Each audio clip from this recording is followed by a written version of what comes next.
Je suis venue surtout chercher des informations au niveau de l'entretien et des différents contrats qu'on peut avoir en alternance, donc le professionnalisation et celui d'apprentissage.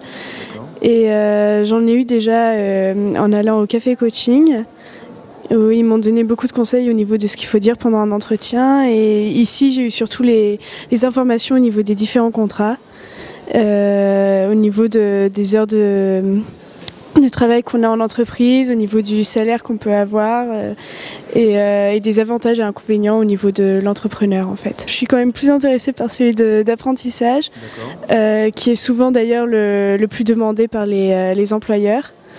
Celui de professionnalisation en fait, qui comprend aussi des cotisations et finalement les personnes aussi recherchées, il y a aussi les demandeurs d'emploi aussi dans les professionnalisations. Oui, j'ai déjà lancé mes recherches au niveau des écoles et j'ai été acceptée au début de l'année.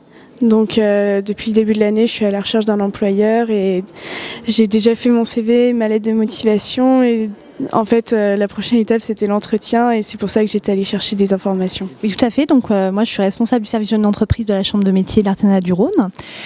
Donc le rôle de notre service, donc c'est un centre d'aide à la décision, c'est de renseigner les jeunes sur déjà les métiers de l'artisanat, de les informer également sur la formation par la voie d'apprentissage.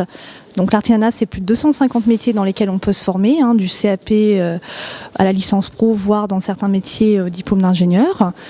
Donc chaque année, on a une campagne d'apprentissage qui est une campagne en fait de recrutement. Donc on voit des candidats et on gère également des offres d'apprentissage et on fait donc tout le travail de mise en relation entre les candidatures et les entreprises. L'artisanat recrute, effectivement. Donc j'ai envie de dire que ce salon tombe à point nommé là, pour les recherches d'entreprise parce que ça démarre effectivement maintenant. Donc il faut que le jeune commence à se renseigner dès la fin du mois de février pour optimiser ses recherches et se faire connaître auprès des employeurs.